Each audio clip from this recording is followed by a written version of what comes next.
Hello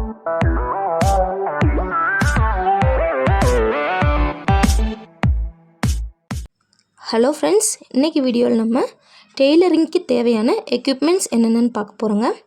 first வந்து ரொம்பவே முக்கியமானது இந்த மாதிரி கிளாத் கட் பண்ணுறதுக்கான சீசர். அதுக்கப்புறமா ஒரு சின்ன சீசர், இது வந்து பேட்டர்ன்லாம் கட் பண்ணுறதுக்கு யூஸ் ஆகும். பேப்பர்லாம் கட் பண்ணுற மாதிரி இருந்துச்சுன்னா கிளாத் கட் பண்ணுற சீசரில் கட் பண்ணக்கூடாது, அதுக்காண்டி. அதுக்கப்புறமா த்ரெட்டெல்லாம் கட் பண்ணுறதுக்கு ஒரு ட்ரிம்மர். அதுக்கப்புறமா மெஷின் நீடில், மெஷின்லலாம் போடுற மாதிரியான ஊசிங்க. இதிலே வந்து நிறைய விதமான சைஸில் கிடைக்கும். நம்ம எந்த மாதிரி கிளாத் தைக்கிறோமோ அதுக்கு தகுந்த மாதிரி நீடில் சூஸ் பண்ணி வாங்கிக்கோங்க. அதுக்கப்புறமா இந்த மாதிரி ஒரு சின்ன ஸ்க்ரூ ட்ரைவர், இது வந்து ஊசி மாட்டுறதுக்கு தேவைப்படும். அதுக்கப்புறம் ஒரு பெரிய சைஸ் ஸ்க்ரூ ட்ரைவர். அதுக்கப்புறம் கை ஊசிங்க. இது வந்து ஹெம்மிங்லாம் பண்ணுற மாதிரியோ இல்லை ஹூக் கட்டுற மாதிரி இருந்துச்சுன்னா தேவைப்படும்.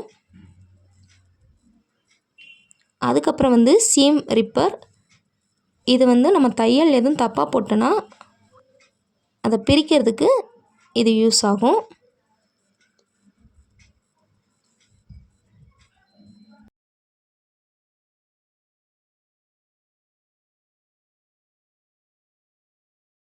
அதுக்கப்புறம் வந்து த்ரெட்டுங்க. நம்ம எந்த கலர் கிளாத் போடுறோமோ அதுக்கு மேட்சிங்காக வந்து த்ரெட்டு வாங்கிக்கணும்.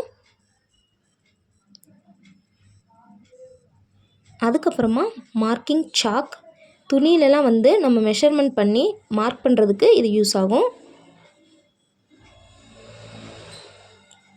அதே யூஸுக்காண்டி மார்க்கிங் பென்சிலும் இருக்குது. இதுலேயும் நிறைய கலர்ஸ் கிடைக்கும். Marking pencil. அதுக்கு அடுத்தது பாபின்.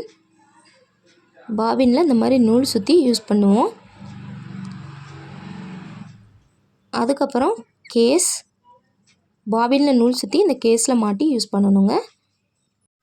அதுக்கடுத்தது ஃப்ரெஞ்ச் கர்வ், அப்படி இல்லாட்டி ஆம் ஹோல் கர்வ் அப்படின்னு சொல்லுவாங்க. இது வந்து ஆம் ஹோல்லாம் நம்ம இந்த வளைவு போடுறதுக்கு யூஸ் பண்ணுற ஸ்கேலுங்க.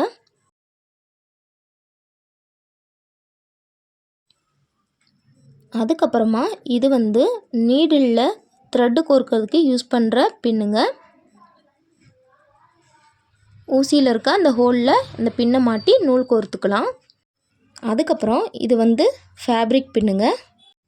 லைனிங் போட்டு தைக்கிறப்போ மெயின் கிளாத்தும் லைனிங்கும் விலகாமல் இருக்கிறதுக்கு இந்த பின் வந்து யூஸ் பண்ணுவாங்க.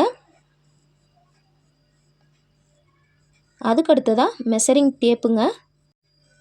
டெய்லர்னால் முக்கியமாக தேவைப்படுறதுல ஒன்று இந்த மெஷரிங் டேப்புங்க.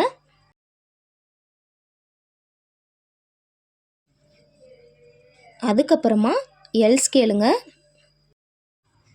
இது பேண்ட் மாதிரியான லென்த்தான துணிக்கெலாம் மார்க் பண்ணுறதுக்கு யூஸ் பண்ணுவாங்க. அதுக்கப்புறமா முக்கியமாக தேவைப்படக்கூடியது இந்த ஸ்கேலுங்க. மெஷர் பண்ணி இருக்கிற பாயிண்ட்ஸ் எல்லாத்தையும் ஜாயின் பண்ணுறதுக்கு இந்த ஸ்கேல் யூஸ் ஆகுங்க. அவ்வளோதாங்க, இதுதான் டெய்லரிங்க்கு தேவைப்படக்கூடிய முக்கியமான பொருட்கள். இந்த வீடியோ உங்களுக்கு யூஸ்ஃபுல்லாக இருக்குன்னு நினச்சிங்கன்னா இதே மாதிரி தொடர்ந்து பல வீடியோக்கள் பார்க்க மறக்காமல் நம்ம சேனலை சப்ஸ்கிரைப் பண்ணி வச்சுக்கோங்க. தேங்க்ஸ் ஃபார் வாட்சிங்.